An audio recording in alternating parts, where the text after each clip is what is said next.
नमस्कार साथियों। तो भाई वेलकम है आप सभी का आज की इस क्लास में, जिसमें आज हम सिंपल इंटरेस्ट और कंपाउंड इंटरेस्ट यानी कि साधारण ब्याज और चक्रवृद्धि ब्याज के बारे में बात करेंगे। तो सबसे पहले माफी चाहूंगा मैं आप सभी से कि क्लास जो है वो लेट हो जाती है। क्यों लेट होती है उसके बारे में भी आज थोड़ा सा आपको बताऊंगा। मैं कोई भी क्लास जो है वो ऐसी नहीं बना देता कि क्वेश्चन उठाए कहीं से और उनको पढ़ा दिया और डेली की डेली क्लास आ गई। ये जो क्लास आप देख रहे हैं, ये क्लास को बनाने में जो मेहनत लगती है वो थोड़ा सा बता दूं उसके बारे में। ये मत सोचना कि सर तो जस्ट एमए बढ़ाइयाँ कर रहे हैं, कुछ नहीं है। जस्ट मैं सिंपल बता रहा हूँ कि ये जो क्लास का कंटेंट आप देखते हैं, इसे बनाने के लिए आपके पिछले 3 सालों के यानी कि 2023, 2022 और 2021 के पीआरटी, टीजीटी और पीजीटी तीनों लेवल्स के पेपर को देखा जाता है और वहां से उस पर्टिकुलर टॉपिक के क्वेश्चंस को सिलेक्ट किया जाता है। जैसे कि आज हम एसआई और सीआई पढ़ेंगे, तो उन पेपर्स में से सिर्फ एसआई और सीआई के क्वेश्चंस को सिलेक्ट करके निकाला जाता है। उसके बाद जैसे कि मैंने कहा था ये क्लासेस सीईटी के लिए भी हैं, तो सीईटी के भी जो प्रीवियस पेपर हैं 2022 तक के, उनके क्वेश्चन भी इस पर्टिकुलर टॉपिक के निकाले जाते हैं। और निकालने तक ही काम सीमित नहीं होता, उसके बाद उन क्वेश्चंस को अरेंज किया जाता है कि भाई फर्स्ट नंबर पे कौन सी टाइप आनी चाहिए ताकि बच्चे को समझने में आसानी हो। ठीक है। उसके बाद फिर मैं वो एग्जाम का पैटर्न ऑब्जर्व करके अपना एक्सपीरियंस शेयर करता हूँ कि जो टाइप रह गई, जो लगता है कि नहीं ये भी एग्जाम में आने वाली है, इसको भी बताना चाहिए, तो वो मैं फिर अपनी तरफ से उसमें ऐड ऑन करता हूँ। और ये जो सारा प्रोसेस है काफी टाइम टेकिंग प्रोसेस है, क्योंकि इनको अरेंज करने के बाद फिर इसकी एक पीडीएफ बनाई जाती है जो यहाँ पर क्लास में लगाई जाती है। तो ये सारा काम होता है जिसे करने में मुझे खुशी होती है, क्योंकि आप लोगों का जो सपोर्ट है मेरे लिए, जो आप वेट करते हैं मेरी क्लास का, तो उससे मुझे जो मोटिवेशन मिलता है उससे मैं ये सारा काम इजीली कर लेता हूँ। मुझे ये हेक्टिक नहीं लगता, लेकिन हाँ टाइम टेकिंग होता है, थोड़ा सा सर्वाइकल का भी दिक्कत है मुझे। तो इसलिए भाई मैं लेट हो जाता हूँ। इसलिए मैं माफी मांग रहा हूँ आपसे एक बार फिर से कि प्लीज ये ना सोचो कि सर कहीं सो गए। मैं सोते हुए भी यही याद रखता हूँ कि क्लास बनानी है, कहाँ से कंटेंट कैसे रेडी करना है, ताकि बच्चे का जो टारगेट है वो उसे अचीव हो। ठीक है, उसकी मेहनत सफल हो। ठीक है। तो ऐसी कुछ भी पढ़ाना होता तो भाई क्लास पे क्लास चलती मेरी भी। ठीक है, चलो कोई बात नहीं। तो ये तो बात थी इस क्लास को बनाने में कैसे तैयार किया जाता है कंटेंट। तो आज की क्लास जो हमारे सिंपल इंटरेस्ट और कंपाउंड इंटरेस्ट के ऊपर है, उसमें जो किरदार हैं पहले उन किरदारों के बारे में सुन लीजिएगा, तभी आप चीजों को समझ पाएंगे। चैप्टर अगर मैं पूरे पूरे अलग से कराऊंगा तो काफी टाइम लगेगा, लेकिन ये जो टाइप में करा रहा हूं अगर आप इनको कर लेते हैं तो 90% प्लस चांसेस है आपका एग्जाम में डेफिनेटली क्वेश्चन हो जाएगा। ठीक है, 5 से 10% चांसेस मैं कहूंगा कि हो सकता है कोई क्वेश्चन ऐसा आ जाए कि आप लोग उसे अटेम्प्ट ना कर पाए। ठीक है, लेकिन कंसेप्ट अगर ध्यान से सुनेंगे तो वो भी आपका हो जाएगा, बशर्ते कि ध्यान से सुने मुझे। तो सबसे पहले इस टॉपिक के किरदारों के बारे में बात करते हैं जो इसमें रोल प्ले कर रहे हैं, जिसमें सबसे पहला किरदार है प्रिंसिपल यानी कि मूलधन। देखो लिखना नहीं है, कोई भी लिखोगे तो भाई टाइम ज्यादा लगेगा। सिर्फ सुनो ध्यान से, मुझे सुना करो, बस सुना करो, उसके बाद देखा करो मैं क्या लिख के बता रहा हूँ और फिर उसे पक्का कर लिया करो, हाँ ये टाइप में ये करना है। ठीक है। तो मैं एक सबसे पहले बोल रहा हूँ प्रिंसिपल, जिसे आप मूलधन के नाम से जानते हैं। क्या होता है? जो पैसा हम किसी से उधार लेते हैं या हम किसी को उधार देते हैं, जो पैसा हमने बैंक में जमा करा दिया, ठीक है, तो वो पैसा क्या है? आपका प्रिंसिपल है यानी कि मूलधन है। ठीक है भाई, क्लियर है? पहली बात समझ में आ गई। अब कोई भी है उधार तो फ्री में देता नहीं है, तो उसके लिए क्या होता है, वो कोई ना कोई एक सेटलमेंट करता है जिसे हम नाम देते हैं दर का यानी कि रेट ऑफ इंटरेस्ट का। ठीक है, क्या नाम देंगे उसे? दर यानी कि रेट ऑफ इंटरेस्ट। बैंक में भी आप पैसा जमा कराते हो तो बैंक में फ्री में नहीं रखते हो, वो बैंक क्या देता है बदले में? आपको ब्याज देता है। ठीक है, तो किस दर से ब्याज दिया जाएगा उसको बोलते हैं रेट ऑफ इंटरेस्ट। और इसको सिंपल शब्दों में अगर मैं समझाऊं तो दर क्या है? 100 रुपए पर 1 साल में मिलने वाला ब्याज ही आपका दर होता है। जैसे आपने देखा हो क्वेश्चन में इस तरह से आता है रेट, रेट यानी कि रेट ऑफ इंटरेस्ट यानी कि ब्याज की दर, ब्याज की दर मान लो दे दी 5%। और ये जो दर होती है वैसे तो अलग अलग होती है, लेकिन मोस्टली क्वेश्चन में अभी वार्षिक होगी। हालांकि 6 माही और तिमाही भी होती है, हाफ ईयरली और क्वार्टरली, उसके बारे में ही बात करेंगे। तो वार्षिक दर का मतलब क्या? मैंने एक लैंग्वेज बोली थी जब मैं दर के बारे में बात कर रहा था, 5%। 5% क्या होता है? 5/100। तो मैंने कहा था 100 रुपए पर एक साल में मिलने वाला ब्याज ही आपका दर होता है। यानी कि अगर आप 100 रुपए इन्वेस्ट करते हो कहीं पर या किसी को 100 रुपए उधार देते हैं तो 5 रुपए जो है वो आपका ब्याज बनेगा, इंटरेस्ट बनेगा एक साल का। क्या ये बात समझ में आई? ये आपका प्रिंसिपल याद है, स्कूल लेवल में करते थे, माना मूलधन 100। ठीक है, तो वो 100 क्यों मानते थे कि 100 का जितना भी परसेंट दर होगी उतना ही जो है वो ब्याज बन जाएगा। 2% दर तो 2 रुपए ब्याज, ठीक है। 7% दर तो 7 रुपए ब्याज। तो इस तरीके से होता है, ठीक है।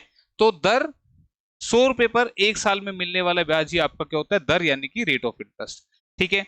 अब जो पैसा आप किसी को उधार दे रहे हो या ले रहे हो तो वो क्या है? किसी ना किसी एक पर्टिकुलर टाइम पीरियड के लिए आप लोगे, तो उसको क्या बोलते हैं? समय।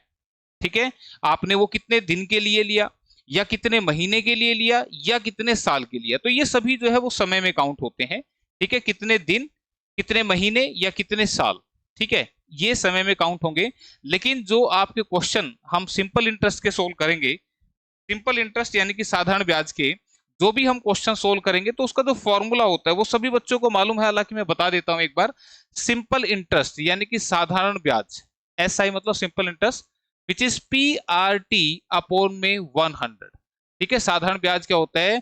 मूलधन गुना दर गुना समय बटे में 100। जो हिंदी में लिख रहे हैं, साधारण ब्याज होता है मूलधन, P फॉर प्रिंसिपल यानी कि मूलधन, रेट यानी कि दर, T टाइम यानी कि समय, बटे में 100। ठीक है, ये आपका साधारण ब्याज होता है। तो मैं जो बोल रहा था कि जो समय है क्वेश्चन में, जो भी टाइम पीरियड जिसके लिए आप पैसा उधार दे रहे हैं या ले रहे हैं, वो आपका दिनों में भी हो सकता है। तो अगर वो दिन में है, मान लो 60 दिन, 65 दिन के लिए ले लिया, फिक्स 65 डेज के लिए, तो जब इस 65 को यहाँ पर टी की जगह रखेंगे तो इसे दिनों में नहीं रखना, इसे साल में रखना है। कैसे? इसको 365 से आप डिवाइड करेंगे। ठीक है, तो अगर समय दिनों में दे रखा है तो उसे 365 से भाग करेंगे। अगर समय महीनों में है, जैसे मान लियो 3 मंथ दे दिया, ठीक है, तो फिर आप इसे डिवाइड करेंगे 12 से। महीने में है तो एक साल में 12 महीने होते हैं, तो 3/12 से आपने इसको करना है। ठीक है, और साल में दे रखा है, जैसे बोला 4 साल के लिए, तो फिर टी की वैल्यू डायरेक्टली आपने 4 रखनी है। क्लियर है? ये बात समझ में आई? तो ये आपका समय था। तो मूलधन मैंने बता दिया, दर बता दिया, समय बता दिया। अब बात आती है ब्याज की। तो जो पैसा आपने किसी को उधार दिया था या आपने जो बैंक में रखा था, उसके बदले में जो आपको रिटर्न आ रहा है, यानी कि जो ब्याज आपको आ रहा है, जो पैसे एक्स्ट्रा मिल रहे हैं उस पैसे के बदले, वो आपका क्या होता है? सिंपल इंटरेस्ट यानी कि साधारण ब्याज। मान लो मैंने किसी को 2,000 रुपए उधार दिए और बदले में उसने 100 रुपए मुझे ब्याज का दिया, तो 2,000 पे 100 रुपए जो है वो मेरा ब्याज है। वो किस पे डिपेंड करता है? वो दर पे डिपेंड करेगा और टाइम पे डिपेंड करेगा कि भाई कितनी दर है और कितना समय है। ठीक है, तो ब्याज, जो पैसा वो हमें दे रहा है उस पैसे के बदले, वो आपका होता है ब्याज। ठीक है, और जो आपका मूलधन था उसमें वो ब्याज अगर ऐड कर देंगे, यानी कि प्रिंसिपल में जो इंटरेस्ट है वो ऐड कर देंगे, तो वो बन जाता है आपका अमाउंट यानी कि मिश्रधन। क्लियर है ये बात? समझ में आई ये बात? ठीक है, तो ये है आपका सिंपल इंटरेस्ट के बारे में मैंने बताया। तो साधारण ब्याज और चक्रवर्ती ब्याज दोनों में क्या फर्क होता है? हालांकि आप लोग जानते हैं साधारण ब्याज साधारण होता है, यानी कि साधारण क्यों होता है? क्योंकि उसमें हर साल मूलधन जो है वो आपका सेम रहता है। ठीक है, प्रिंसिपल जो है वो हर साल आपका सेम रहेगा। ठीक है, जैसे अगर 100 रुपए आपका प्रिंसिपल है, यानी कि मूलधन आपका कितना है? 100 रुपए। ठीक है, और दर मैंने ले ली आपकी 10%। ठीक है, टाइम मैंने ले लिया 3 साल। ठीक है, तो साधारण ब्याज में क्या होगा? तो साधारण ब्याज में क्या होगा कि इस 100 का 10%, 100 का 10% क्या होगा? 10 ही होगा। पहले साल भी 10 रुपए ब्याज आएगा, दूसरे साल भी 10 रुपए ब्याज आएगा और तीसरे साल भी 10 ही रुपए ब्याज होगा। तो प्रिंसिपल हर साल सेम रहा, हर साल 100 का 10% हमने निकाला जो कि 10 आ रहे हैं। अगले साल भी 100 का 10% 10 आएगा और तीसरे साल भी 100 का 10% 10 ही आएगा। तो हर साल प्रिंसिपल और ब्याज, ध्यान तो मैंने पहले प्रिंसिपल बोला था, अब मैं ब्याज भी बोल रहा हूं। ये इसलिए बोला अब ताकि मैं आपको ये बता दूं कि ये भी सेम आ रहा है। ठीक है, ये दिखाया मैंने पहले आपको, फिर इसको मैं सेम बोल रहा हूं। हर साल जो प्रिंसिपल और ब्याज है वो सेम रहता है, जबकि चक्रवर्ती ब्याज में क्या होता है? वहां पर चक्कर खा खा के ब्याज मिलता है। अब ये नहीं कि खुद को चक्कर आएंगे तब ब्याज मिलेगा, नहीं, वहां पे ब्याज मिलने का मतलब क्या, कि जो आपका 100 का 10% ब्याज था, यानी कि पहले साल जो चक्रवृद्धि ब्याज आपका 10 रुपए है, यानी कि 100 का 10% 10 रुपए, तो पहले साल तो ये सेम ही होगा, ठीक है। तो अगले साल अब ये 10 रुपए आपके इस प्रिंसिपल में ऐड हो जाएंगे, यानी कि आपके 100 के 110 हो गए। 110 का 10%, यानी कि अगले साल आपको ब्याज मिलेगा 11 रुपए, ठीक है। तो इस बात को या तो आप ऐसे समझ लो कि हमारे पास थे 100 रुपए, दर थी 10%, तो पहले साल हमें चक्रवृद्धि ब्याज मिला 10 रुपए, तो हमारे कितने हो गए 110 रुपए, ठीक है। अब सेकेंड ईयर ये हमारा प्रिंसिपल बन गया, तो देखो चेंज हो गया ना, 100 से 110 हो गया। अब इसका 10%, 110 का 10%, इसको 10 से डिवाइड कर दो, क्या आएगा 11 रुपए, तो ये आपका क्या होगा, सेकेंड ईयर का सीआई होगा, ठीक है। तो इस बात को या तो ऐसे समझ लो या इसको ऐसे समझ लो, ब्याज पर ब्याज, ये जो लैंग्वेज चली आ रही है ना, आप जो बोलते हो कि चक्रवर्ती ब्याज क्या, बोला जी ब्याज पर ब्याज है, तो वो कैसे है, इस 10 का 10%, तो मुझे बताओ 10 का 10% क्या होगा, 1 रुपया, तो 10 रुपए पे 1 रुपया ब्याज, यानी कि वो बन जाएंगे 11 रुपए। तो इस तरीके से ब्याज पर ब्याज जो है वो बोला जाता है, क्लियर है। तो ये थोड़ी सी बेसिक बातें थी। फिलहाल किसी को अगर अभी भी डाउट रहता है तो बिल्कुल टेंशन ना लें, क्लास को जितना सुकून से समझेंगे, ध्यान से सुनेंगे, उतना चीजें सरल होती चली जाएंगी। अगर किसी को यहाँ तक कोई बात समझ में नहीं आई तो बिल्कुल टेंशन ना लें, जो मैं क्वेश्चंस की टाइप अब करवा रहा हूँ उसे बस ध्यान से सुनते रहें। आज की क्लास का जो फर्स्ट क्वेश्चन है वो आपके सामने स्क्रीन पर प्रस्तुत है, ठीक है। प्रीवियस ईयर क्वेश्चन है, क्या कहता है, यदि मूल राशि और एक वर्ष के साधारण ब्याज का अनुपात 25:1 है तो ब्याज की दर कितनी होगी। If the ratio of principal amount and the simple interest of 1 year is 25:1, then the rate of interest is. देखो ध्यान से सुनो, यहां पे मुझे बताओ प्रिंसिपल अमाउंट और सिंपल इंटरेस्ट, यानी कि प्रिंसिपल आपका 25 रुपए है तो ब्याज उसका 1 रुपया है। ये 25:1 का मतलब क्या हुआ कि ये 25 हिस्से लगाओगे तो एक हिस्सा जो है वो आपका ब्याज बनेगा, ठीक है। और कितने टाइम में बनेगा, ये बनेगा 1 साल में। पूछ रहे क्या दर रही होगी, ये नहीं पता, यही वो पूछना चाह रहे हैं। तो आप मुझे एक सिंपल सी बात बता दो, देखो चीजें रटवा नहीं रहा हूं, बिल्कुल प्यार से समझा रहा हूं कि सिंपल इंटरेस्ट आपने देखा था, मैंने फॉर्मूला लिखा था विच इज पीआरटी अपॉन में 100, यानी कि साधारण ब्याज होता है मूलधन गुना दर गुना समय बटे में 100। तो सारी वैल्यू आपके पास है, रखनी तो है। सिंपल इंटरेस्ट है 1, प्रिंसिपल है 25, रेट कितना है मालूम नहीं, टाइम है 1 साल बटे में 100, तो 25 चौके 100, और यहां से आपका रेट मिलेगा आपको 4%, ठीक है, 4%, ठीक है। तो 4% ऑप्शन नंबर 1 में लिखा है। समझाने के तरीके और भी हो सकते थे, लेकिन मैं चीजों को कॉम्प्लिकेटेड नहीं बनाना चाहता हूं, ठीक है। आप सीखें वो चीज मैटर करती है, ठीक है, ताकि क्वेश्चन घूम के भी आ जाए तो भेजे में कंसेप्ट होना चाहिए ताकि क्वेश्चन को चलाया जा सके, ठीक है। फर्स्ट क्वेश्चन मेरे ख्याल से क्लियर होगा, आसान था, कोई दिक्कत नहीं। आंसर फर्स्ट ऑप्शन यानी कि 4%। सेकंड क्वेश्चन आपके लिए, सेकंड क्वेश्चन क्या कहता है भाई, कह रहे इन how many years a certain some become 7/5 times of itself eight 8% per annum. कितने समय में कोई धनराशि 8% वार्षिक दर से स्वयं की 7/5 गुनी हो जाएगी, ठीक है। ये और कैसे पूछा जा सकता था मैं वो बात भी बताऊंगा, लेकिन ध्यान दीजिए बोला कितने समय में, यानी कि टाइम हमसे वो पूछना चाह रहा है। कोई धनराशि 8% की दर से, यानी कि रेट ऑफ इंटरेस्ट 8% दे रखा है। और एक बात और ध्यान रखना भाई, मैं समझा रहा हूं इसलिए ऐसा लिख लिख के बता रहा हूं ताकि जिस बच्चे ने कभी मैथ ना पढ़ा हो वो क्लास को ध्यान से देखेगा तो वो भी सीख जाएगा, ठीक है। लेकिन पेपर में ऐसा नहीं लिखना, ठीक है। मैं इसलिए बोल रहा हूं क्योंकि अगर इतना डिटेल में अगर आप लिखेंगे तो पेपर पूरा नहीं हो पाएगा, ठीक है। मैथ्स जो है वो पूरा नहीं होगा पेपर में, फिर दुख होगा कि यार ये ऐसा क्यों हुआ। तो एग्जाम से पहले स्ट्रेटेजी बता दी जाएगी कि किस तरह से पेपर अटेम्प्ट करना होता है, लेकिन फिलहाल यहाँ पे फोकस करें। तो कह रहे हैं 8% वार्षिक दर से 7/5 हो जाएगा।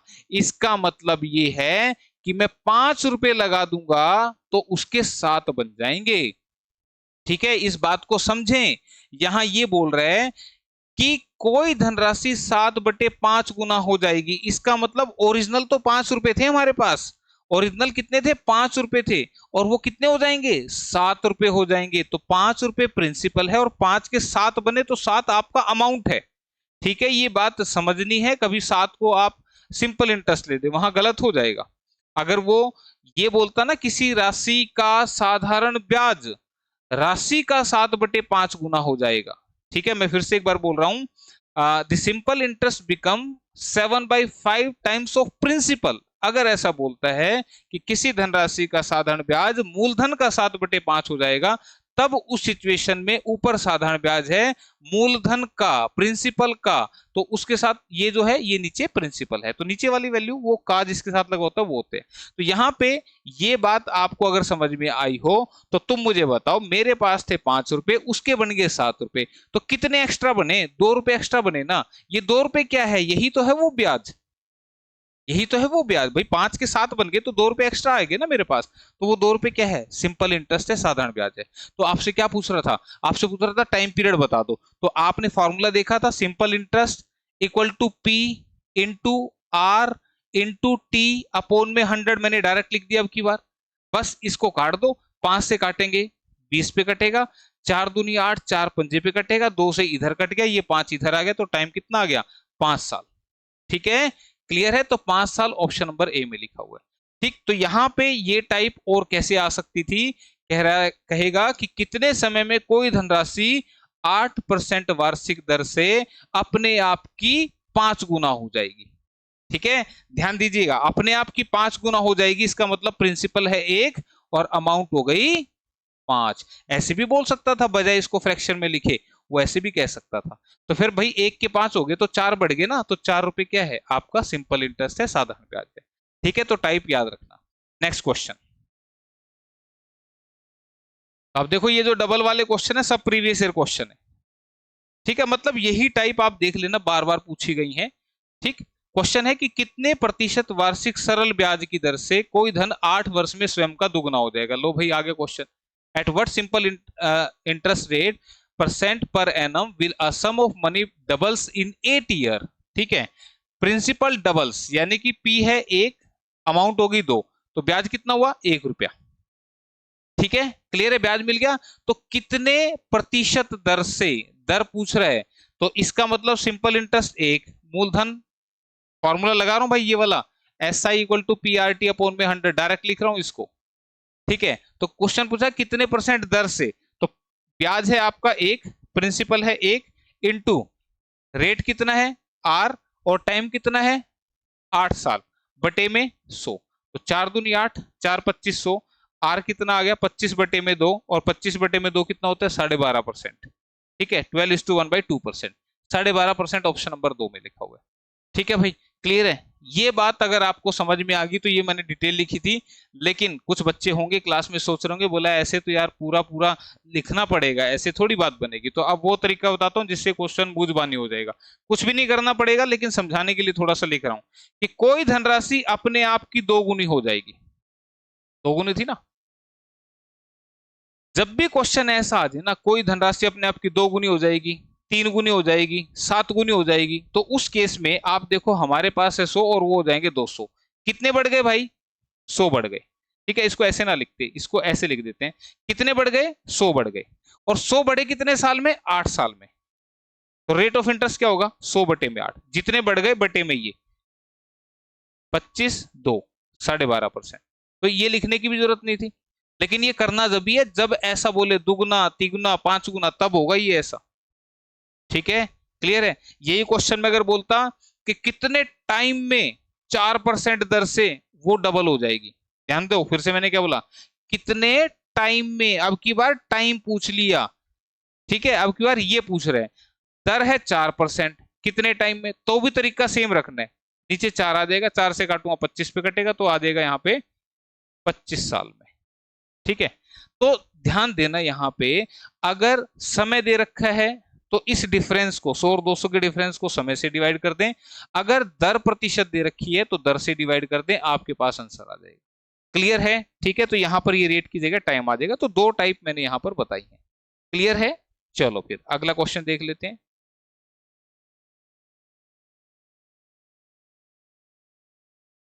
हाँ जी, नेक्स्ट है, यदि किसी धन का समान ब्याज दर पर 2 वर्ष का साधारण ब्याज 600 रुपए और चक्रवर्ती ब्याज 612 रुपए है, तो ब्याज की वार्षिक दर क्या होगी? If for a certain amount the same interest and same interest rate, the simple interest is rupees 600 and compound interest is rupees 612 of 2 years, then annual rate of interest is। अब ध्यान से सुनना भाई, ये कह रहा है कि कोई धन है हमारे पास, उसपे 2 साल का साधारण ब्याज 600 रुपए है, ठीक है, कोई प्रिंसिपल है, हमें नहीं पता कितना है वो, उस पे 2 साल का यानी कि फर्स्ट ईयर और सेकंड ईयर 2 साल का साधारण ब्याज जो है 600 रुपए है। तो इसका मतलब क्या हुआ भाई, सिंपल सी बात है कि अभी मैंने बताया था, ये आपको लिख के समझाया भी था जब क्लास शुरू हुई थी, कि साधारण ब्याज हर साल सेम रहता है ना, बताया था ना। तो अगर 2 साल का ब्याज 600 रुपए है तो जाहिर सी बात है पहले साल भी 300 मिला, दूसरे साल भी 300 मिला, ठीक है। और अगर ये 3 साल का 600 होता तो फिर 200 200 200 मिला होता, 3 से डिवाइड कर देते, ठीक है, आ जाता। फिर मैंने एक बात और बताई थी, मैंने कहा था कि पहले साल का साधारण और चक्रवर्ती दोनों ब्याज क्या होते, सेम होते, यानी कि ये 300 तो फिर ये भी 300। लेकिन वो तो क्वेश्चन में ये कह रहा है कि भाई चक्रवर्ती ब्याज तो 612 रुपए है, तो इसका मतलब पहले साल 300 है तो दूसरे साल तो 312 रुपए हुआ, ठीक है। और ये तो सेम रहता है, लेकिन ये क्या है, ब्याज पर ब्याज मिला। मैंने अभी आपको करके भी दिखाया था, ये किसी को नहीं समझ में आया तो फिर से देख लो वहां पे जाके, यानी कि 300 के 312 बन गए। क्यों बन गए, क्योंकि इस 300 पे ब्याज मिला। और किससे ब्याज मिलता है, रेट ऑफ इंटरेस्ट से, वो मैंने करके दिखाया था। तो रेट ऑफ इंटरेस्ट कैसे निकलता है कि 300 के 312 बन गए तो कितने रुपए बन गए, 12 रुपए। कितने पर मिले, ये 300 पर, और कितने परसेंट दर हो गई, वो आपका इंटू में 100% करके आ जाएगा। तो इससे कटाइए 3 से कटाइए 4 पे, तो दर आ गई आपकी 4%, ठीक है, 4% rate of interest, answer option number 3। Clear है, आसान था ना, कोई मुश्किल तो नहीं लगी, ठीक है। तो ये चीजें ध्यान रखनी है आपने। इसी के साथ फिर अगला क्वेश्चन, ये सीईटी का पूछा हुआ क्वेश्चन है,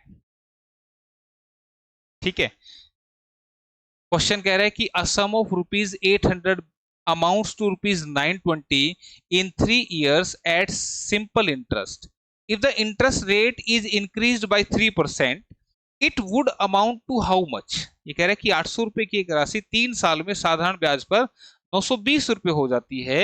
यदि ब्याज दर 3% बढ़ा दी जाए तो वह राशि कितनी हो जाएगी। तो अब आप देखो भाई, यहाँ पे ओरिजिनल रेट ऑफ इंटरेस्ट क्या है, दर क्या है, वो नहीं बता रखी, कहीं नहीं बता रखा उसमें क्या दर है। वो तो कह रहा है कि दर अगर 3% बढ़ा दी जाए तो क्या होगा। तो आपको पहली बात तो ये बता दूं कि यहां पर दर निकालने की कोई आवश्यकता नहीं है। आप ओरिजिनल रेट ऑफ इंटरेस्ट ना निकालें, हालांकि ये रेट ऑफ इंटरेस्ट निकाल के हो जाएगा, वो भी कैसे निकलेगा वो भी बता दूंगा मैं, उसकी भी टेंशन नहीं लो, ठीक है। दर मान लो इस क्वेश्चन में बोलता है कि दर क्या है ओरिजिनल, वो बताओ, तो वो भी निकल जाएगी, लेकिन इस क्वेश्चन में दर निकालने की कोई आवश्यकता नहीं है। आप सिंपल सी बात बताओ, अगर आपने कोई पैसा 10% ब्याज दर पर लिया है, ठीक है, सुनना मेरी बात को, अगर आपने कोई पैसा 10% ब्याज दर पर लिया है तो इसका मतलब ये हुआ कि आप 100 रुपए पर 10 रुपए ब्याज दोगे, दोगे ना। 100 रुपए का कितने ब्याज दोगे, 10 रुपए, कितने साल में, 1 साल में। ध्यान दो, ये 10% वार्षिक दर है, तो 100 रुपए पे 10 रुपए ब्याज दोगे आप 1 साल में। लेकिन अगर दर 3% बढ़ा दी जाए, तो ध्यान दो, पहले दर 10% थी, अब 13% हो गई, तो इसका मतलब अब पहले आप 100 पे 10 रुपए ब्याज दे रहे थे, अब 100 पे 13 रुपए ब्याज दोगे।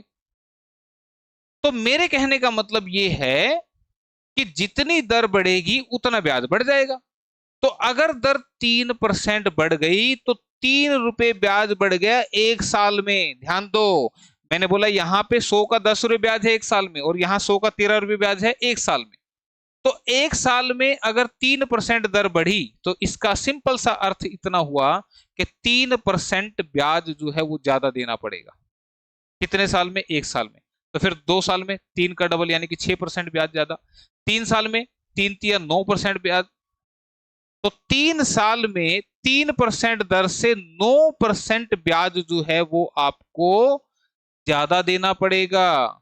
क्लियर है कि अगर आपने 800 रुपए किसी को उधार दिए, ठीक है, किसी दर पे दिए, तो उसके हिसाब से वो 920 रुपए देता है।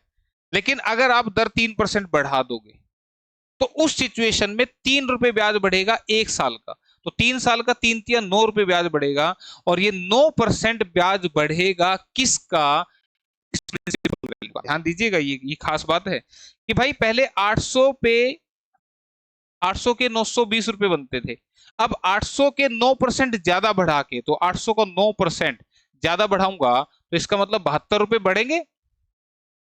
क्यों भाई, 72 रुपए बढ़ेंगे ना। तो पहले कितने मिल रहे थे, 920, अब 72 रुपए और बढ़ के मिलेंगे, तो 992 रुपए मिलेंगे। तो वो क्या पूछना चाह रहा था, वो यही पूछना चाह रहा था, तो आंसर ऑप्शन नंबर डी में आ गया, खत्म हो गया क्वेश्चन। बस इतना सा करना था, मुंह जुबानी हो जाता।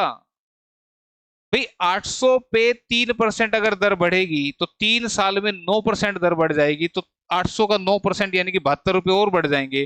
तो जो पहले 920 मिल रहे थे किसी भी दर से, अब उसमें 72 रुपए और एक्स्ट्रा यानी कि 992 रुपए मिलेंगे। ठीक है, तो ये करना था आपने इस क्वेश्चन के अंदर, सिंपल सा था।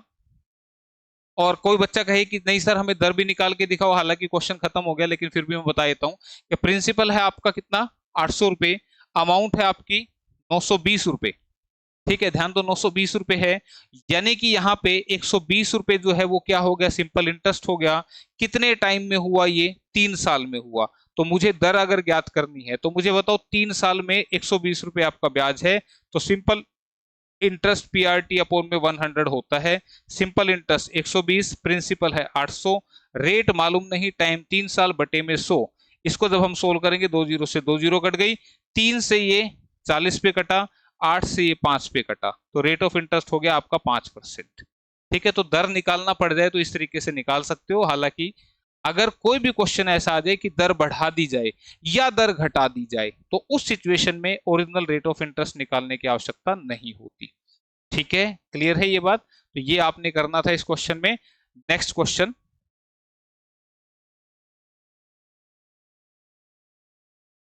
a certain sum of money becomes twice in 6 years, in how many years will it becomes 4 times?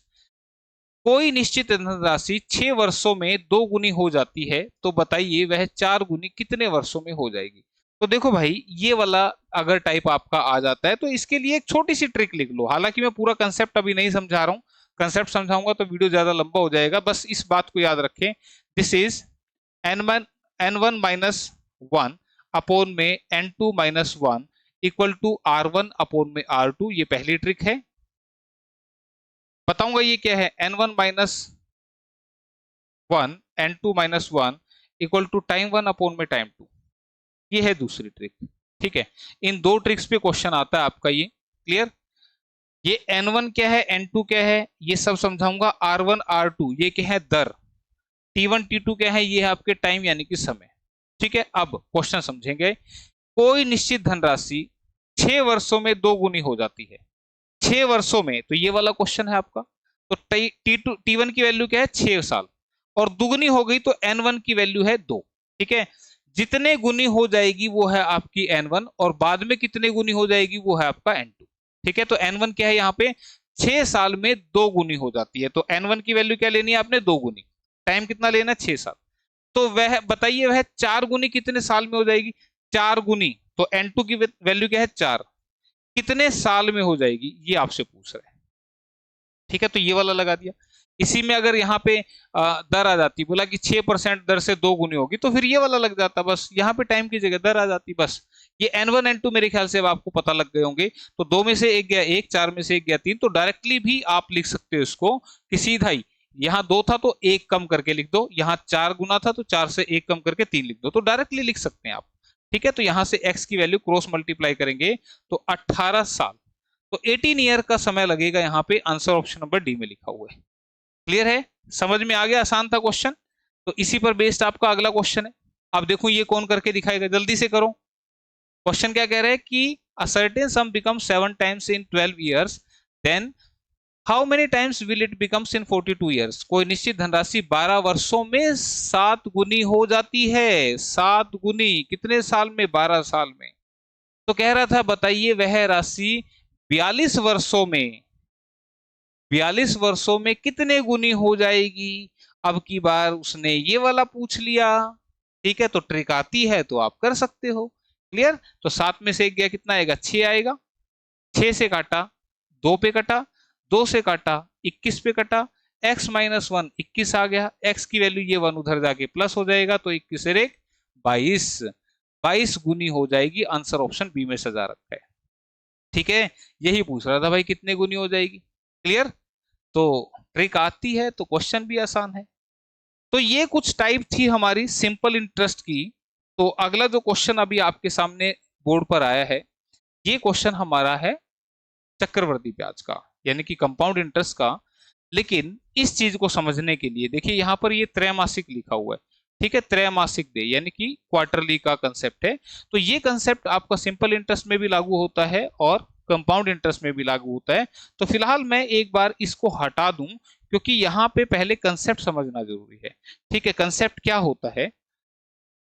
Concept ये होता है कि आप जो ये क्वेश्चन कर रहे हैं इसमें जो दर है वो आपकी वार्षिक होती है। वार्षिक का मतलब एनुअल रेट ऑफ इंटरेस्ट होता है, एनुअल। ठीक है, जो दर है वो कैसी होती है? एनुअल यानी कि वार्षिक। इसका मतलब क्या? 20% दर का मतलब 100 रुपए का 20 रुपए ब्याज मिलेगा एक साल में। सिंपल सी बात है। लेकिन एक बंदा कहता है कि नहीं भाई, मुझे तो वार्षिक ब्याज नहीं चाहिए, मुझे तो जो ब्याज चाहिए वो हाफ ईयरली चाहिए। बोला मेरे को तो 6 महीने ब्याज दे दो भाई, मुझे नहीं पता, मैं नहीं जानता एक साल तक। तो if C I paid half yearly, half yearly, इसका मतलब यदि चक्रवृद्धि ब्याज 6 माही दे हो, 6 माही दे हो, तो उस सिचुएशन में क्या करते हैं? तो उस सिचुएशन में क्या होता है, जो दर होती है उसका आपने हाफ कर देना होता है। यानी कि जो दर 20% है उसका आपने हाफ यानी कि 10% लेना होता है क्वेश्चन को सोल्व करते हुए। ठीक है, यानी कि यहाँ पे 20 रुपये ब्याज मिल रहा है एक साल में, बंदा जिद कर रहा है कि नहीं मुझे तो 6 महीने में दो, तो उसको 10% करके दे दो। ठीक है, कहने के लिए, समझाने के लिए ऐसा बोल रहा हूं कि दर का हाफ कर दो यानी कि 10%। तो ऐसा करने से अगर हमारा टाइम एक साल था, ठीक है, यानी कि यहां तो एक साल में एक बार ब्याज मिल रहा था, तो यहां पे जो टाइम होगा अब वो डबल हो जाएगा, यानी कि वो 2 गुना 1 2 साल हो जाएगा। कहने में 2 साल हो जाएगा, ये सोल्व करने के लिए क्वेश्चन 2 साल का हो गया, लेकिन समझने के लिए ये 2 साल या 2 बार, दोनों बातें सेम है। ठीक है, बात आ रही है समझ में? देखो सिंपल सी बात है, 20% दर से एक साल में एक ही बार ब्याज मिलेगा, वार्षिक दर है। लेकिन बंदा कह रहा है मुझे 6 महीने में दो, तो 6 महीने में देंगे तो उसको 20 का आधा करके यानी कि 10 10 करके दे दो। लेकिन कितनी बार मिलेगा एक साल में? कितनी बार मिलेगा? 6 महीने 6 महीने, 2 बार मिला ना, तो 2 बार या 2 साल। ठीक है, या यहां पे अगर ये 1.5 साल होता तो आप बताओ कितनी बार मिलेगा? 1.5 साल है तो 6 महीने 6 महीने 6 महीने हो गए 1.5 साल। कितनी बार मिला? 3 बार। तो उस सिचुएशन में जो टाइम है इसका, 1.5 का मतलब 3/2, इसका डबल करेंगे तो it becomes 3 year. 3 year question solve करने के लिए होता है, एक्चुअल में ये 3 बार होता है। ठीक है, तो ये कंसेप्ट था। यही कंसेप्ट अगर हो जाए क्या, if C I paid quarterly, ठीक है, if C I paid quarterly, यदि चक्रवर्ती ब्याज तिमाही दे हो, तिमाही दे हो, तिमाही दे हो का मतलब क्या? 3 महीने में दे। अब बंदा जिद कर रहा है ना भाई मैं तो हर 3 महीने में ब्याज लूंगा, तो तुम मुझे बताओ अब रेट के साथ क्या करना चाहिए? भाई जितनी बार साल में ब्याज मिल रहा है ना उतने से डिवाइड करना है और उतने गुना टाइम करना है, बस ये सिंपल सा फंडा है इस बात का।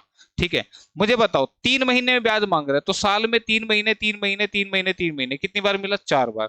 तो रेट का होगा 4 से डिवाइड, यानी कि 20/4 5% लेना है, और टाइम को होगा 4 गुना। तो 4 गुना का मतलब क्या हो गया? 4 × 1 यानी कि 4 साल या 4 बार। ठीक है, एक साल का टाइम दे रखा है तो कितनी बार मिलेगा? 3 महीने 3 महीने 3 महीने 3 महीने, 4 बार मिल गया ना। ठीक है, अगर टाइम 1.5 साल का दे रखा है फिर बताओ कितनी बार मिलेगा? एक साल में 4 बार और 6 महीने में 2 बार, तो टोटल मिलेगा 6 बार, यानी कि 6 साल का क्वेश्चन हो जाएगा। 6 साल का क्वेश्चन नहीं पूछा जाता, मैक्सिमम 4 साल तक का क्वेश्चन पूछा जाता है। ठीक है, लेकिन ये आपका जो कंसेप्ट है ना 6 माही तिमाही का, वो मेरे ख्याल से अब क्लियर हो जाना चाहिए। ठीक है, तो अगर ये कंसेप्ट अब आपको समझ में आ गया है भाई, तो फिर अब क्वेश्चन पे चलते हैं। आप तब तक क्वेश्चन देखें, मैं एक बार बोर्ड अच्छे से साफ कर दूं। ठीक है, तो क्लास कैसी लग रही है भाई, पता नहीं यहां तक पहुंचे हो कि नहीं पहुंचे हो, तो कैसी लग रही है कमेंट करके बताना।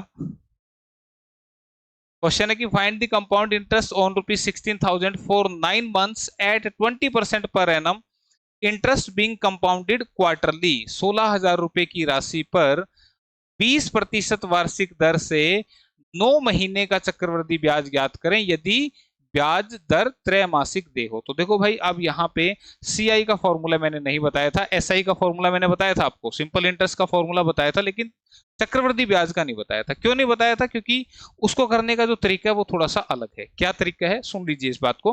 पहली बात तो ध्यान दो, यहाँ त्रैमासिक दे रखा है हर 3 महीने में, तो फिर 20% दर का क्या कर दूं, 20/4, यानी कि दर कितनी लेनी है, 5%।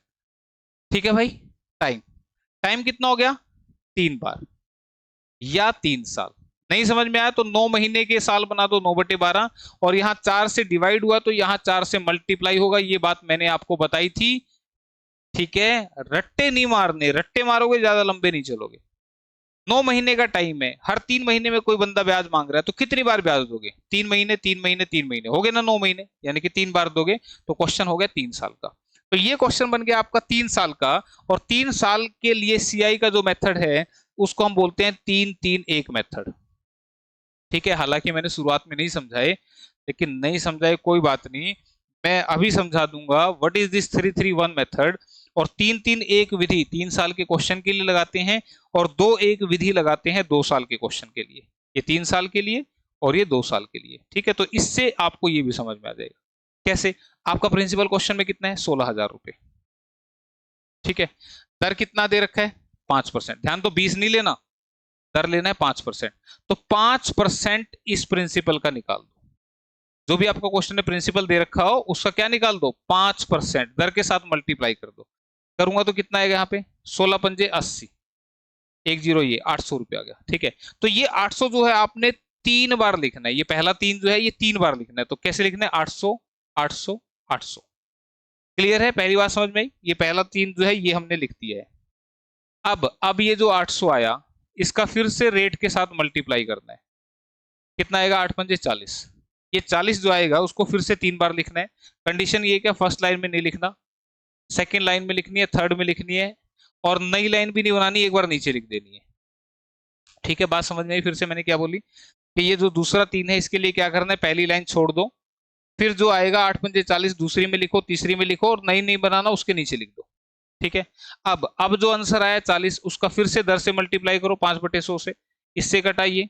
ठीक है, ये बन गया 5×2 = 10 और 2×2 = 4, कितना आया, 2 रुपए।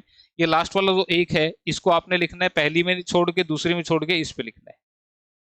ठीक है, पहली दूसरी छोड़ के किस पे लिखना है, लास्ट वाली पे लिखना है। क्लियर है। ये कितना आया था भाई, 2 रुपए आया था, 1 लिख दिया मैंने गलत, 2 आया था ना, ये 2 आया था। ठीक है, क्लियर है, इतना समझ में आ गया। क्या ये 3-3-1 मेथड समझ में आया।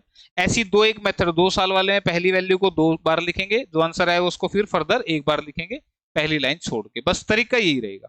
ठीक है, इतना अगर समझ में आ गया तो अब यहां से ये पहले साल का चक्रवर्ती ब्याज है, ये दूसरे साल का चक्रवर्ती ब्याज है, ये तीसरे साल का चक्रवर्ती ब्याज है, और ये सारा ही 3 साल का चक्रवर्ती ब्याज है।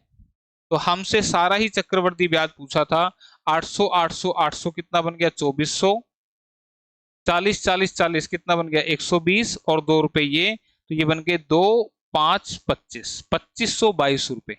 2522 रुपए आपके यहाँ पर लिखे ऑप्शन नंबर सी के अंदर। ठीक है, तो इस एक क्वेश्चन से आपके जो भी क्वेश्चन 3 साल के हैं वो सारे क्लियर हो गए। इस तरीके से करने होते हैं।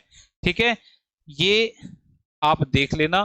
फिर भी किसी को और ज्यादा डिटेल में देखना है तो रामबाण क्लास 2022 में सीआई को अलग से पढ़ाया जा चुका है, जहां शुरुआत की टाइपे को समझाया है। ठीक है, फिलहाल हम एग्जाम पॉइंट ऑफ व्यू से पढ़ रहे हैं, टू द पॉइंट, और यही आपका क्रैश कोर्स है। ठीक है, क्लियर, तो ये आप ध्यान रखें। नेक्स्ट क्वेश्चन तो थोड़ा सा छोटा दिख रहा है, एक बार थोड़ा सा बड़ा कर लें, थोड़ा सा, ये लो।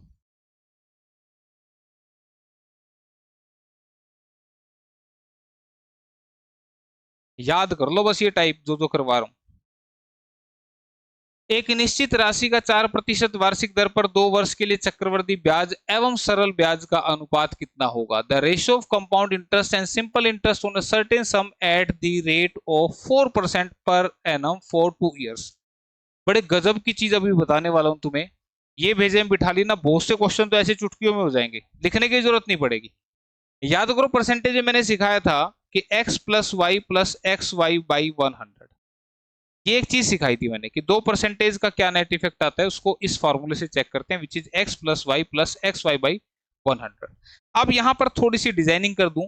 डिजाइनिंग इज व्हाट ये जो शुरू के एक्स वाई हैं ये आपको देते हैं सिंपल इंटरेस्ट, और ये जो पूरा ब्लैक वाला दे रहा है ये पूरा x plus Y plus X Y by 100 ये आपको देता है सी आई, ये पूरा।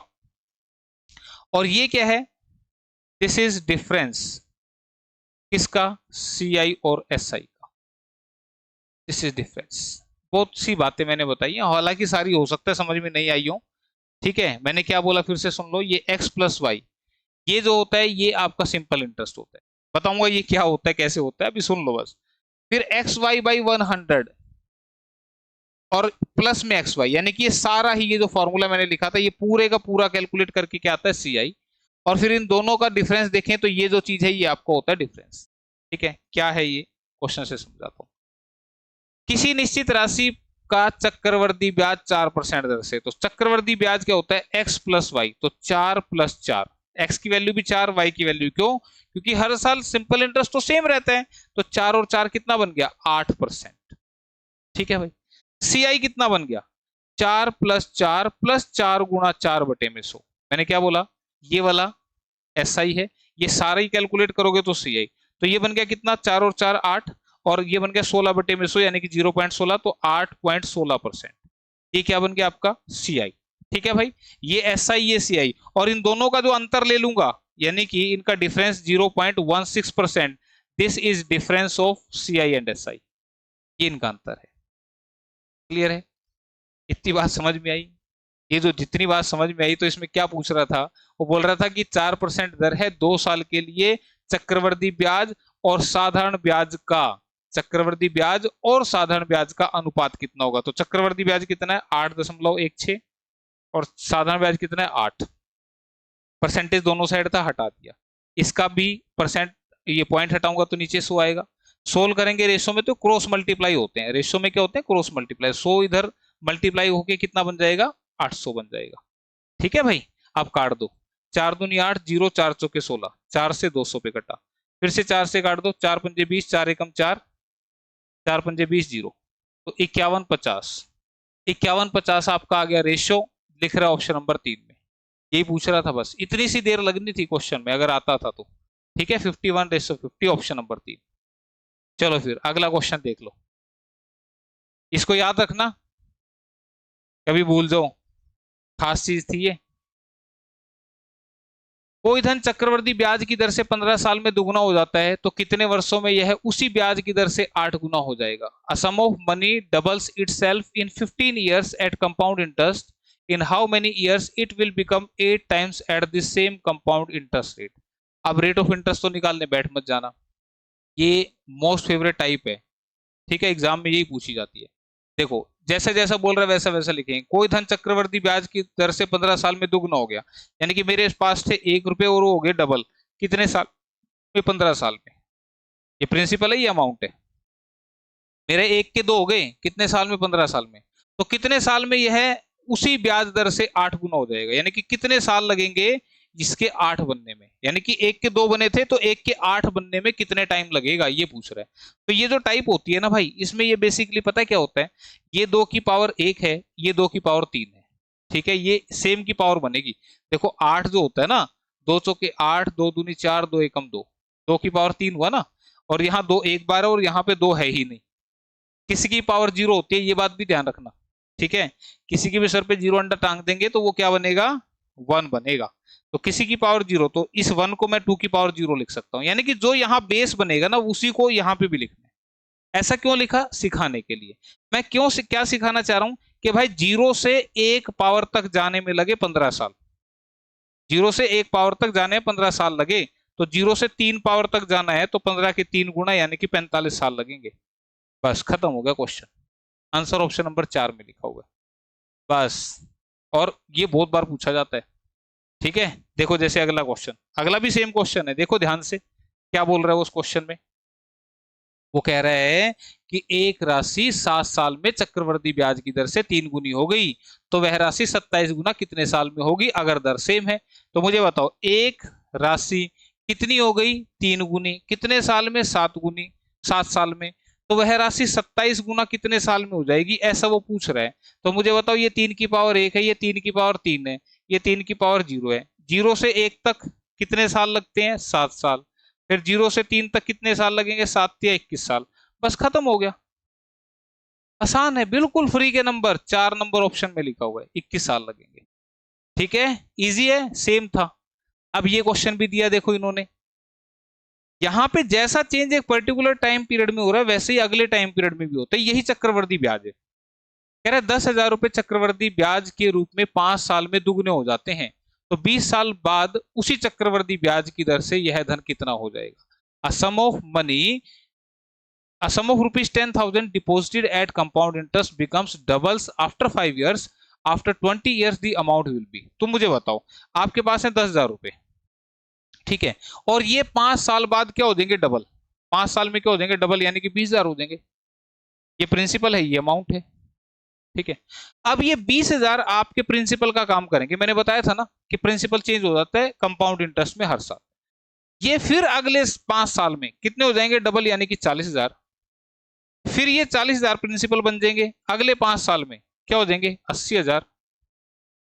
फिर ये 80,000 अगले 5 साल में कितने हो जाएंगे, 1,60,000। 1,60,000 हो जाएंगे ऑप्शन नंबर 4, और ये हो गए 20 साल।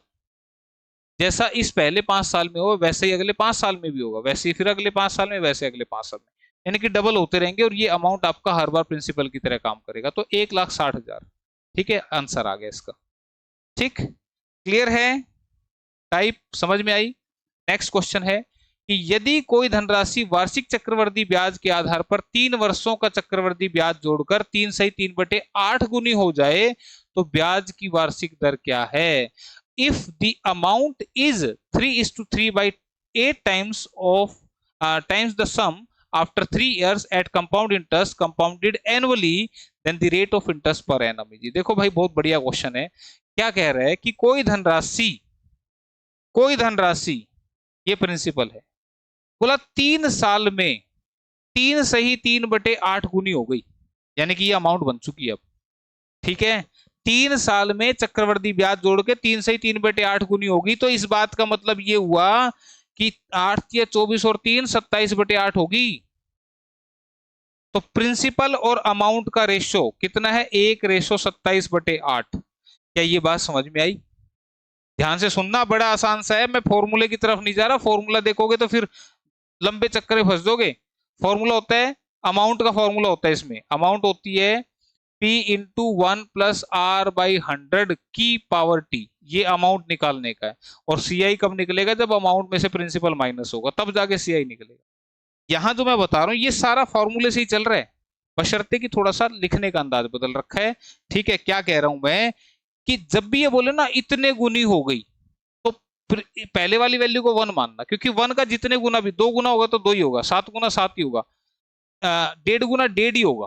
ठीक है, तो 3/3/8 यानी कि 27/8, तो 1 का 27/8। फिर से रेशो बनाओ, ये कितना बनेगा 8, ये बनेगा 27। ठीक है, इतनी बात समझ में आ गई, क्लियर। ये क्रॉस मल्टीप्लाई हो गया। अब तुम मुझे बताओ, मैं ये कह सकता हूं 1 का 27/8 हो गया, या मैं ऐसे भी कह सकता हूं 8 के 27 बन गए। 8 के कितने बन गए, 27 बन गए। और कितने साल में बने, 3 साल में। तो जितने साल में बने उतना रूट लेना है।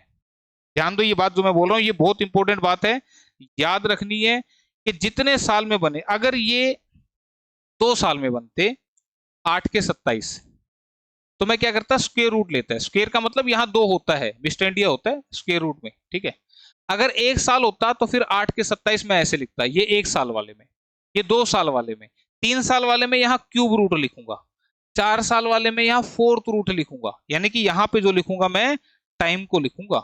ये 3 साल लगे थे ना, तो यहाँ टाइम लिखा है, ये ध्यान रखना है। जो मैंने एरो लगाया यूं करके, ठीक है, एवं नहीं लगा, इसका अर्थ है अपने आप में। ठीक है, तो अब 8 का क्यूब रूट होता है 2 और 27 का क्यूब रूट होता है 3।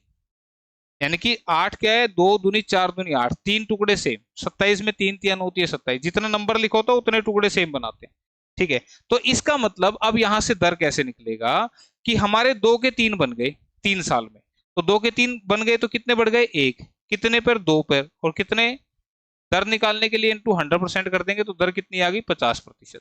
50% rate of interest option number 4 में लिखा हुआ है। ये करना था बस आपने।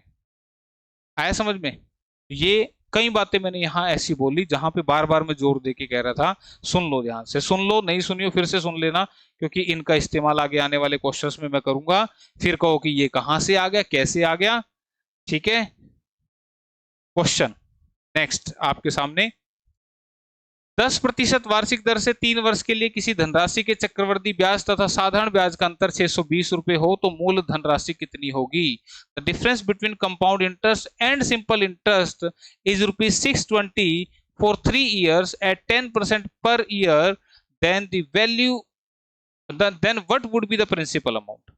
ठीक है, अब देखो ध्यान से सुनना भाई, ये बड़ा इंपॉर्टेंट क्वेश्चन है सीआई और एसआई के डिफरेंस के लिए, 3 साल के लिए और 2 साल के लिए।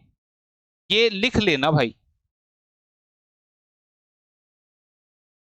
डिफरेंस जो अंतर होता है this is P R square upon में 100 का स्क्वेयर, और यहां जो डिफरेंस होता है this is P R square 300 plus R into में 100 का क्यूब।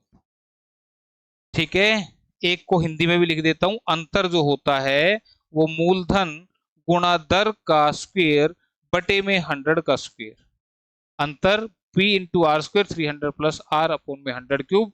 जिस बच्चे के ये दो फॉर्मूले याद हैं उसके लिए क्वेश्चन चुटकियों में सोल्व हो जाएगा। कैसे? 10% वार्षिक दर से 3 वर्ष के लिए किसी धनराशि के चक्रवर्ती ब्याज और साधारण ब्याज का अंतर 620 रुपए। तो पहली बात तो देखो 3 साल वाला है, इसका मतलब ये वाला फॉर्मूला लगेगा। अंतर है 620 रुपए, दे रखा है 620 रुपए। मूल धनराशि प्रिंसिपल आपसे पूछना चाह रहे हैं, दर कितनी है 10%। 10% यहां रखूंगा तो 10 का स्क्वायर बनेगा 100 इंटू में 300 प्लस में 10 अपोन में 100 का क्यूब, यानी कि 100 इंटू 100 इंटू में 100। क्या बात समझ में आई? मैंने इस फॉर्मूले में वैल्यू रखी और कुछ नहीं लिखा मैंने। ठीक है, तो 300 प्लस 10 करूंगा तो कितना बनेगा, 310 बन जाएगा। 2 जीरो ये काट दी, इससे ये काट दिया, 31 से 20 पे कट गया। प्रिंसिपल की वैल्यू 20 तो ये है ही, और ये 100 और 10 1000 यहां पर आ जाएंगे, तो आंसर बन गया 20,000। क्वेश्चन हो गया सोल्व, ऑप्शन नंबर 4। ठीक है, तो ये याद कर लेना, बड़ा इंपॉर्टेंट है। इसी के साथ 2 साल का क्वेश्चन भी आ गया, तो ये 3 साल वाला मिटा रहा हूं, 2 साल वाले में रख दो अब की बार आंसर के लिए। क्वेश्चन कह रहे हैं कि 4000 रुपए पर चक्रवर्ती ब्याज एवं साधारण ब्याज का अंतर क्या होगा जबकि दर 5% वार्षिक एवं 2 वर्ष का समय।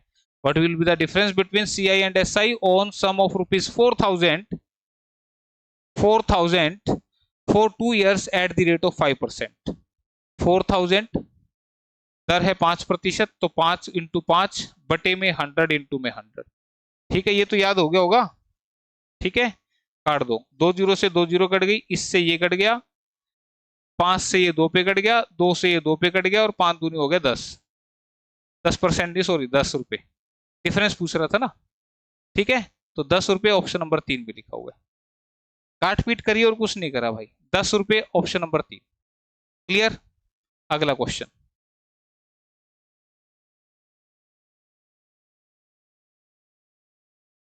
if the difference between CI and SI on a certain sum for 3 year at 5% per annum is 15.25, find the sum।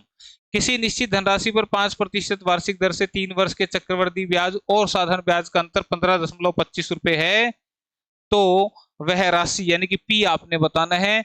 Rate है 5%, तो 5 into 5 into P into R square into 300 plus R upon में 100 का cube. ठीक है भाई, कोई दिक्कत तो नहीं ना किसी को? ये सीधा फॉर्मूला लिख दिया क्यू आर मैंने, P R square 300 plus R था, तो 300 प्लस 5 कितना है, 305। ठीक है, इसका पॉइंट हटा दो, नीचे 100 लग जाएगा, इधर वाले 100 से 100 उठ गया। ठीक है, अब बाकी को काट लो, 5 से काट लो, 5 से 15, 0 5 पंजे 25, 305 से 305 उठ गया, 5 से 20 पे उड़ा, प्रिंसिपल कितना आ गया 20 और गुना 100 2000 रुपए, 2000 rupees answer option number C में लिखा हुआ है। क्लियर? तो अलग अलग तरह के क्वेश्चन थे, अलग अलग चीज पूछी हुई थी, ठीक है। The simple interest on a sum of money at 4% per annum for 2 years is rupees 80. Find the compound interest on the same sum for the same period. किसी निश्चित राशि पर 4% वार्षिक दर से 2 वर्ष का साधारण ब्याज 80 रुपए है, उसी राशि पर उतने समय के लिए चक्रवृद्धि ब्याज कितना होगा? ठीक है, तो अब देखो बिल्कुल आसान है, आप बस वो चीज याद करो जो मैंने समझाई थी। किसी निश्चित धनराशि पर 4% वार्षिक दर से 2 वर्ष का साधारण ब्याज 80 रुपए, आप पूरे फार्मूले से भी निकाल सकते हैं, यहां से आप ये फॉर्मूला भी इस्तेमाल कर सकते हैं, लेकिन मैं नहीं इस्तेमाल करूंगा, आप करना चाहें तो कर दे। ठीक है, ब्याज आपको 80 रुपए दे रखा है, प्रिंसिपल आप निकाल लें, रेट आपको 4% दे रखा है, टाइम 2 साल दे रखा है, सारी वैल्यूज रखे, प्रिंसिपल निकल जाएगा। ठीक है, फिर उसके बाद आपने चक्रवृद्धि ब्याज निकालना है, एक मेथड से चक्रवृद्धि ब्याज 2 साल का क्वेश्चन है। ठीक, लेकिन मैं क्या इस्तेमाल करूंगा, अगर साधारण ब्याज 80 रुपए है तो आपको पता है साधारण ब्याज होता है 4 + 4 यानी कि 8%, 8% की वैल्यू 80 रुपए है। क्या समझ में आया? तो चक्रवृद्धि ब्याज पूछ रहा है, तो चक्रवृद्धि ब्याज क्या होगा, 4 + 4 + 4 गुणा 4 बटे में 100। सिखाया था कि नहीं सिखाया था? सिखाया था।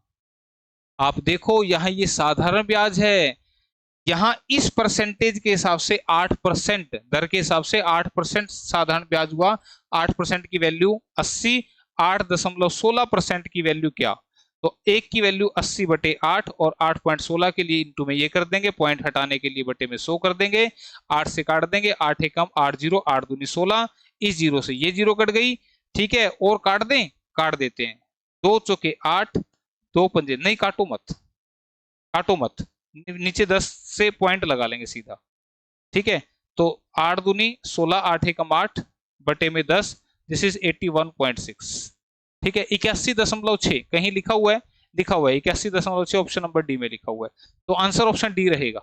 ठीक है, किसी के नहीं समझ में आया तो ये पहले मेथड बता दिया था, करके देख लेना। ठीक है, इन चीजों से पेपर क्लियर होगा। ठीक, चलो नेक्स्ट क्वेश्चन आपके सामने प्रस्तुत है। क्वेश्चन है कि in how many years will ₹2000 amounts to ₹2420 at 10% per annum, कितने वर्षों में 2000 रुपए की राशि 10% दर से 2420 हो जाएगी? तो ये वाला क्वेश्चन बहुत ही प्यारा खूबसूरत सा क्वेश्चन है। 2000 रुपए की राशि कितनी हो जाएगी? 2420। ठीक है, तो आप ध्यान दो, ये मैंने आपको सिखाया था कैसे, इसमें से 0 से 0 कट गया, 2 से 2 एकम 2 0 0 और 2 से 121 पे कटा। ये मैं रेशियो वाला एक क्वेश्चन सिखा रहा था पीछे, अगर आपको याद हो। तो उस सिचुएशन में मैंने एक बात आपको बोली थी कि यहाँ ये प्रिंसिपल है, ये अमाउंट है, तो इसका ये कितना फीलिंग आ रही है, तो मुझे यहाँ स्क्वायर रूट वाली फीलिंग आ रही है। ये फीलिंग कब आएगी? जब आपको क्वेश्चन समझ में आने लगेंगे, सीख जाओगे, इनसे दोस्ती हो जाएगी, तो ये फीलिंगें आनी शुरू हो जाएंगी कि यहाँ पे 100 का रूट निकलेगा 10 और 121 का रूट निकलेगा 11। 121 का रूट कितना निकलेगा? 11। ठीक है, तो कितने की फीलिंग आई? स्क्वायर रूट की। किसकी फीलिंग आई? स्क्वायर रूट की। स्क्वायर रूट का मतलब क्या? वर्गमूल की। और वर्ग का मतलब क्या? 2। Mister India. तो टाइम कितना हो गया? 2 साल बताया था, यहां पर टाइम लिखा होता है, तो आंसर आ गया 2 साल। क्वेश्चन हो गया खत्म। दर निकालनी कैसे सिखाई थी कि 10 के बन गए 11, कितने बने? 1, कितने पे? 10 पे, इंटू में 100%। देखो दर आ गई 10% आ गई ना, ये तो दे ही रखी थी। क्लियर है? तो ये ध्यान रखना कि यहां स्क्वायर रूट की फीलिंग आई, क्यूब रूट की आई, फोर्थ रूट की आई, जिसकी भी फीलिंग आई ना उतना ही टाइम होगा। तो यहां मुझे स्क्वायर रूट की फीलिंग आई थी, स्क्वायर मतलब 2। ठीक है, तो 2 साल आंसर। इसी के साथ ही एक बेहद खूबसूरत क्वेश्चन के साथ क्लास को खत्म करेंगे। क्या है क्वेश्चन? ऐसा ही क्वेश्चन है, मैं चाहूंगा कि आप इसका आंसर करें। कह रहे हैं कि in how many years will a sum of ₹800 at 10% per annum compounded half yearly becomes is ₹926.10, कितने वर्षों में 800 रुपए की धनराशि 10% वार्षिक दर से 926.10 रुपए हो जाएगी यदि ब्याज अर्धवार्षिक दे हो। ठीक है, एक काम करो, यहाँ पे लास्ट वाली लाइन को पढ़ो मत, और जो क्वेश्चन मैंने अभी कराया था उसके हिसाब से यहाँ फीलिंग लेके बताओ कितना टाइम आएगा। ठीक है, प्रिंसिपल कितना 800 और ये है 926.1, ये है अमाउंट। कितनी फीलिंग आ रही है? ठीक है, 926.1 था ना, कोई बोला जी 10 था, लो 10 लिख देते हैं। इसका पॉइंट हटा दो, नीचे आएगा 100, जीरो से जीरो कट गई, ये 10 इधर आ जाएगा तो कितना आ गया 8000, ये इधर आया 9261। ठीक है, तो यहाँ पे ये क्वेश्चन वही था और मैंने कहा था कितने की फीलिंग आ रही है, तो जिसको फीलिंग नहीं आ रही तो वहां पर ये क्यूब रूट की फीलिंग आ रही है। किसकी आ रही है? क्यूब रूट की। 8000 का 20 बनेगा और इसका 21 बनेगा क्यूब रूट, यानी कि 20 गुना 20 गुना 20 अगर आप करोगे तो कितना आएगा? ये 20 20 400 और 400 गुना 20 8000। ठीक है भाई, इधर 21 गुना 21 गुना 21 करोगे तो कितना बनेगा? 9261। ठीक है, याद हो जाएगा। तो मुझे बताओ यहां से टाइम की फीलिंग कितनी आई? 3 ईयर, यानी कि टाइम जो आ गया वो आ गया 3 साल। ठीक है, लेकिन ये जो टाइम है, अब यहां तक तो सेम क्वेश्चन था, अब थोड़ा सा ट्विस्ट है। यदि ब्याज अर्धवार्षिक दे है तो ये जो टाइम आया ये किसके हिसाब से आया? हाफ ईयरली के हिसाब से। हाफ ईयरली यानी कि अर्धवार्षिक, और अर्धवार्षिक में तो टाइम डबल हुआ होगा। याद करो मैंने क्या कंसेप्ट सिखाया था कि हाफ ईयरली होता है तो रेट का हाफ होता है, टाइम का डबल होता है, तो इसका मतलब ये डबल टाइम है हाफ ईयरली के हिसाब से। तो ईयरली के हिसाब से ये टाइम कितना होगा? तो ईयरली के हिसाब से ये डबल का हाफ यानी कि 1.5 साल, ये आंसर बनेगा। ध्यान दो, ये ईयरली 1.5 साल है, हाफ ईयरली करने से ही तो 1.5 का डबल हुआ था 3 साल, तो 3 से फिर से वापस आऊंगा तो 1.5 साल, तो आंसर बनेगा 1:1/2, ऑप्शन नंबर बी। ठीक है, तो याद रखना है इसके बारे में जो कंसेप्ट मैंने सिखाया है। ठीक है, तो ये आपका मेरे ख्याल से लास्ट ही क्वेश्चन था, तो SI CI हमारा कंप्लीट हो गया। यही टाइप सबसे ज्यादा पूछी गई है एग्जाम में आपके, तो इनको अच्छे से कर लेना। कैसी रही क्लास ये भी बता देना। ठीक है, बस आज के लिए इतना ही। Thank you, bye bye, take care, good night.